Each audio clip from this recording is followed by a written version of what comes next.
Hello, I'm Lucy, and welcome back to Panic with Lucy, a gentle space to change the conversation around panic and agoraphobia.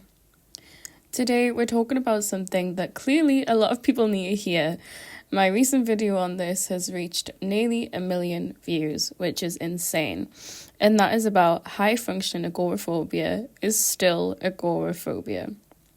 You might go to work, you might see friends, and you might look like you are functioning, but inside you are constantly managing fear and planning escape routes. And that was me for a long time. So today we're going to talk about what is high function agoraphobia, why does it matter that you should recognize it, and what does recovery look like for high function agoraphobia? What is the difference? So that's what we are going to talk about. So to give you some context, a few years ago now, I was absolutely bedbound with panic attacks and agoraphobia. I thought that if I left my bed, I would just die. I thought that I would just disappear and fall through the earth if I got out of bed.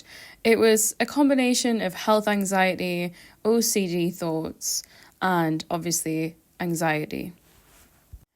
And when you are bedbound with the anxiety, it's very easy to say, okay, this is agoraphobia. This is absolutely it. Like, this is the worst that it gets. I cannot get out of bed. I'm having multiple panic attacks a day. This is rock bottom, is how I honestly felt.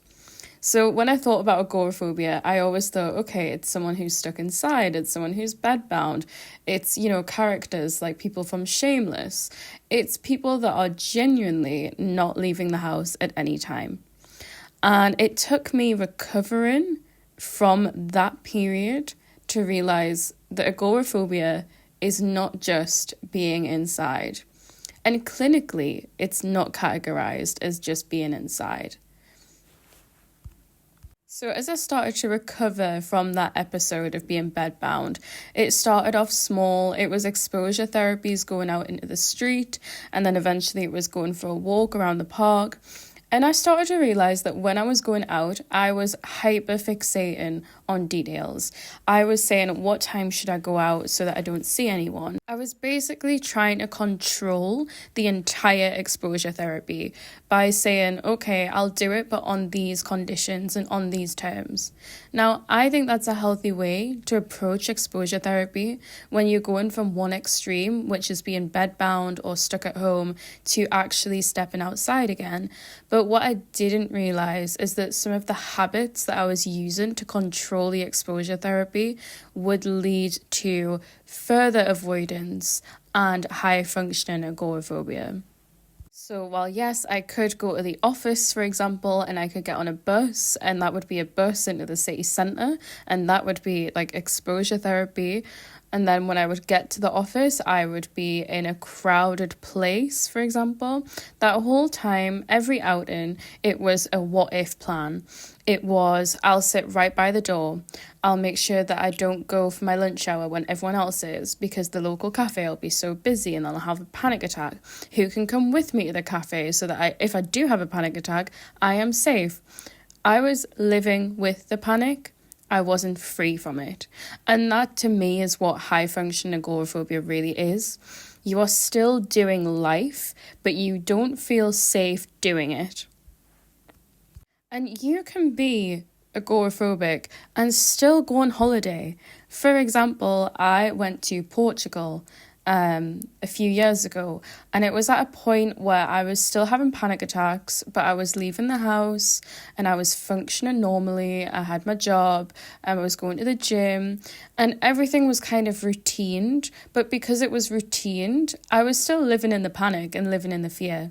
So when I went to Portugal, although it was a lovely time, I ended up having several panic attacks that led me to being bedbound.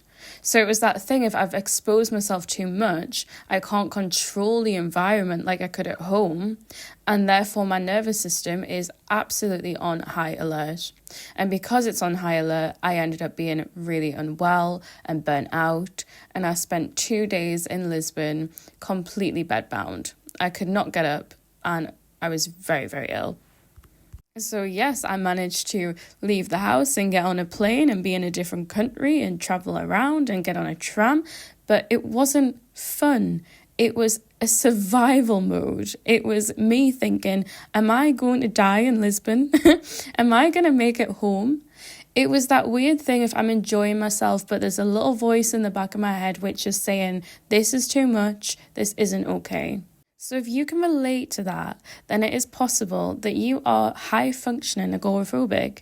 And to be clear, when I use phrases like high-function, low-functioning, that is the case for any condition. High function and low function is a way to kind of categorize behaviours within a mental health condition. It is not a new thing. I have not just made it up. It is that someone, for example, who is autistic, like me, they could be high functioning or low functioning. I'm high function autistic because I have a routine, I can function daily, but the issues are more sensory based and emotional based, whereas someone that is low function autistic will need further support to have a routine, will become easily heightened in when that routine changes. So that is what I mean when I say high function and low function. Every condition has the spectrum. It's just that the one time I used it on one video, it's blown up and now it can be labelled as such. So let's talk about what high functioning agoraphobia can look like. I want to start by saying that you do not have to go from being bedbound to outside to be high functioning. You could be high functioning without hitting rock bottom. And I think something that's really important to remember is that you do not have to hit rock bottom for it to count. The whole point of things like medication and therapy and coaching, the idea is to try and intervene, to try and make sure that you don't hit the lowest point. So if you recognize anything that I'm about to say, it might be worth speaking to your GP, doctor, reaching out to your therapist and just saying, I want to explore this in case it's going to grow further, because no one should have to be bedbound like I was for that long. There is so much to do in life. So to understand high function agoraphobia, let's just clarify, what exactly is agoraphobia? Clinically, agoraphobia is defined as a type of anxiety disorder where a person fears situations or places that might make them feel trapped, helpless, or embarrassed. According to the DSM-5, which is the diagnostic manual used by mental health professionals, agoraphobia involves intense fear or anxiety in two or more of these situations: using public transport, being in open places like car parks or shopping centres, being in an enclosed space such as cinemas or shops, standing in a queue or being in a crowd, or being outside of the home alone. The key part is that the fear comes from believing that escape is difficult, or that help wouldn't be available if panic or other symptoms occurred. That is the clinical definition. But many people who meet those criteria don't actually realise that they do, because they're still functioning. They're still working, socialising or travelling, but every single action is filtered through anxiety.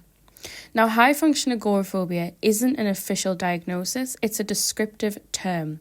It describes people who manage to keep up with daily responsibilities, but they live in constant fear or panic of loss of control.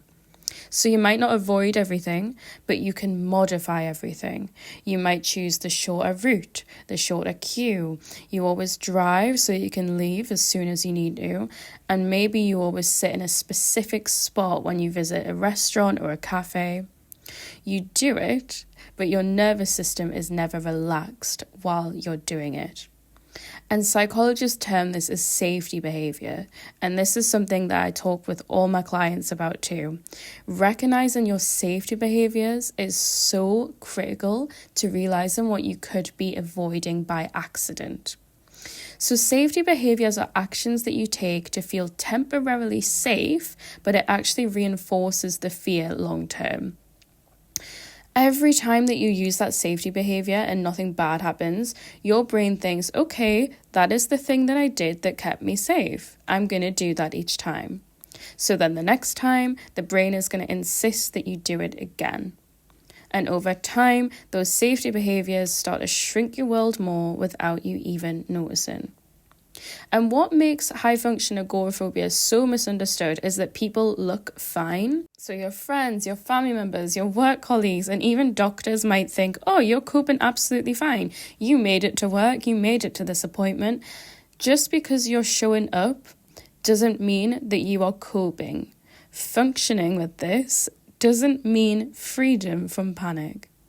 So if you've ever felt that kind of quiet dread in the background, that you're constantly managing panic, I want you to know that that still counts. Your experience is still valid.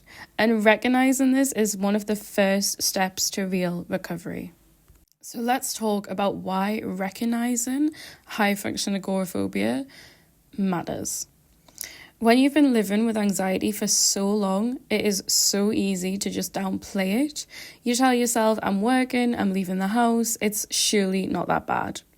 But that thought is exactly what keeps so many people stuck. Because if you don't see it for what it really is, you can't give yourself the right kind of help. Clinically speaking, agoraphobia often develops as a secondary condition to panic disorder. After experiencing repeated panic attacks, your brain begins to associate certain situations like driving or being in queues or sitting still with the possibility of panic.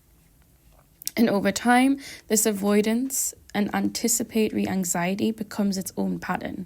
You stop fearing the place and you start fearing the fear itself. And that's why you'll see agoraphobia referred to as the fear of fear. And that is the turning point, because when you start living around fear, your world gets smaller and smaller without you even realizing, because you are functioning. But recognizing that and saying, okay, this is agoraphobia, it's not about giving yourself a label, it's about finally giving your experience some context. And once you name it, it stops being mysterious, it stops being this personal failing, and it starts to become something that is understandable and treatable and workable. And for me, the moment I realised what was actually happening was the moment I stopped blaming myself. Because I wasn't weak and I wasn't overreacting, it was just that my brain had learned fear too well. And that awareness was so powerful. It shifted me from what's wrong with me to what's happening to me, and that's where recovery really starts. So if you are listening and thinking, maybe this is me, let that be an opening, not a judgment to yourself. Because once you name the pattern, you can gently retrain your brain out of it. So awareness is the doorway, and recovery is what comes next. So let's talk about recovery. And when most people think about recovering from agoraphobia, they picture this really dramatic before and after, like you're trapped in your home and then you can suddenly travel the world. But that isn't how recovery works. It is slow and layered and deeply personal. And for those of us that are high functioning, recovery can be a little bit trickier because you already look fine, you're going out, you're working, you're socialising, so people assume you're okay. But you are still living every day around fear, and that is what has to change. In therapy and coaching, we call this graded exposure. So it's simply rebuilding safety step by step. And the goal isn't to throw yourself into the biggest fear out there. It's all about teaching the nervous system through repetition that sensations and places you fear are not dangerous. And every time you stay a little longer in a situation that makes you anxious, or you allow a wave of panic to rise and fall without trying to escape, you are sending your brain new data. You're teaching it, this feels uncomfortable, but it's not dangerous, and I can survive this. Over time, that evidence starts to rewire the fear response. And that process takes compassion. Because if you push too hard, and if you go for the biggest fear that you've got, you are giving your body a chance to react to fear. And it'll just think that it's unsafe again. That's why I always say recovery is not about doing more, it's about doing it differently. You don't have to prove your progress by going everywhere and doing everything. Sometimes recovery is resting one small step at a time and saying, you know what, that one thing that I did today, that was brave, and that is enough. And one concept that I share a lot with clients is nervous system literacy, which is the ability to understand and listen to what your body is saying. When you start noticing your early stress signals, like your heart racing and shallow breath and the urge to escape, you can actually meet it sooner with grounding techniques rather than reacting in a panic. And grounding doesn't have to be complex. It can be as simple as feeling your feet on the floor, naming things that you see in the room, and feeling that you are back in your body. And also by showing your body you're here and you're safe. Every calm moment that you create by grounding yourself in a stressful situation becomes like a new reference point. It's evidence that you can trust yourself again. And that is recovery. It's not about perfect calm. It's growing a sense of safety in the places that used to scare you. And it all starts with one little act of curiosity. What if I don't need to escape this feeling? So if you have recognized yourself in this episode and you're realizing that you might be living with a form of agoraphobia, I want you to take a slow breath and know this. You are not broken. You're just someone whose body has learned fear far too deeply, but it is something that you can gently unlearn. High function agoraphobia is still agoraphobia, but it also means it's recoverable. And you don't need to hit rock bottom to deserve healing.